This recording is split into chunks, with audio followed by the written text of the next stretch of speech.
തമിഴ്നാട് കള്ളക്കുറിച്ചി വ്യാജമദ്യ ദുരന്തത്തിൽ ജുഡീഷ്യൽ അന്വേഷണം പ്രഖ്യാപിച്ച് തമിഴ്നാട് സർക്കാർ 3 മാസത്തിനകം റിപ്പോർട്ട് സമർപ്പിക്കണം എന്ന നിർദ്ദേശം.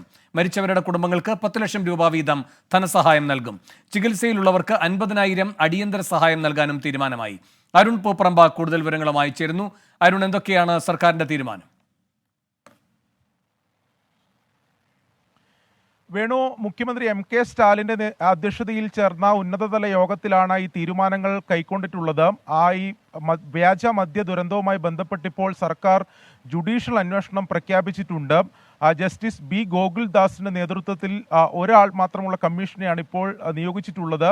3 മാസത്തിനകം അന്വേഷണം പൂർത്തീകരിച്ച് റിപ്പോർട്ട് നൽകണമെന്നാണ് സർക്കാരിന്റെ നിർദ്ദേശം.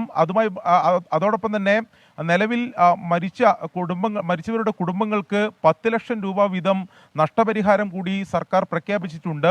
ചികിത്സയിലുള്ളവർക്ക് അടിയന്തര സഹായമായി 50,000 രൂപ വീതം നൽകാനും ഇപ്പോൾ സർക്കാരിന്റെ ഉന്നതതല യോഗത്തിൽ തീരുമാനം ആയിട്ടുണ്ട്. നിലവിൽ 36 പേരാണ് ഈ വ്യാജമദ്യ ദുരന്തവുമായി ബന്ധപ്പെട്ട് മരിച്ചിട്ടുള്ളത്.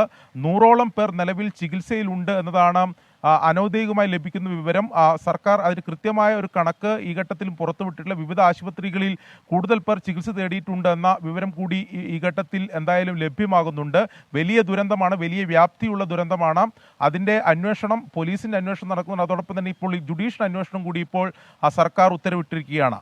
വേണു, അരുൺ, ഈ CBI അന്വേഷണം എന്ന ആവശ്യത്തെ നേരിടാൻ കഴിയുമോ ഇതുവഴി?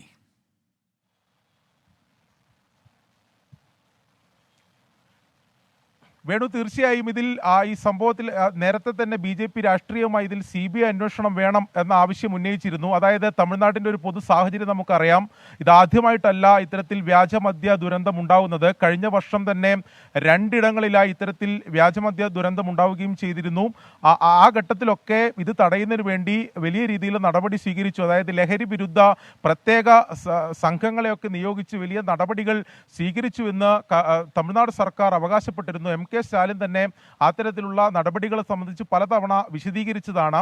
എന്നാൽ നമ്മൾ പ്രധാനമായും ശ്രദ്ധിക്കേണ്ട ഒരു കാര്യം, ഇന്നലെ എം.കെ. സ്റ്റാലിന്റെ ഭാഗമായി പുറത്തു വന്ന പത്രക്കുറിപ്പിൽ അതിൽ പ്രധാനമായും പറയുന്നത് ഈ ലഹരി വിരുദ്ധ സ്ക്വാഡിൽ ഉൾപ്പെട്ടവർക്കെതിരെ തന്നെ നടപടിയെടുക്കുന്ന സാഹചര്യം ഉണ്ടായിട്ടുണ്ട്. അത് പോലീസിന്റെ ഉൾപ്പെടെ സഹായം ഇത്തരം വ്യാജമദ്യ ഒഴുക്കിൽ ഉണ്ടാവുന്നുണ്ട് തമിഴ്നാട്ടിൽ എന്ന ഒരു സൂചനയാണ് അദ്ദേഹത്തിന്റെ പ്രതികരണത്തിലൂടെ തന്നെ പുറത്തു വരുന്നത്.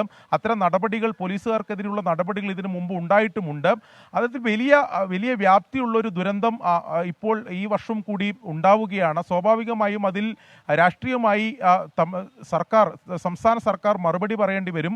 ഇപ്പോൾ ജുഡീഷ്യൽ അന്വേഷണം പ്രഖ്യാപിച്ചിട്ടുണ്ടെങ്കിൽ പോലും നിലവിൽ BJP കേന്ദ്ര ആഭ്യന്തര മന്ത്രാലയത്തെ ബന്ധപ്പെട്ടിട്ടുണ്ട്, കത്തയച്ചിട്ടുണ്ട്. അതിൽ CBI അന്വേഷണം വേണമെന്ന ആവശ്യം ഉന്നയിച്ചിട്ടുണ്ട്. ഒരു പക്ഷേ CBI അന്വേഷണത്തിലുള്ള സാധ്യത തള്ളിക്കളയാൻ സാധിക്കില്ല. രാഷ്ട്രീയമായി തമിഴ്നാട് സർക്കാരിന് അത് വലിയ സമ്മർദ്ദം എന്ന രീതിയിൽ തന്നെ അതിനെ കാണേണ്ടി വരും. BJP അത്തരത്തിലുള്ള നീക്കം നടത്തുന്നുമുണ്ട്.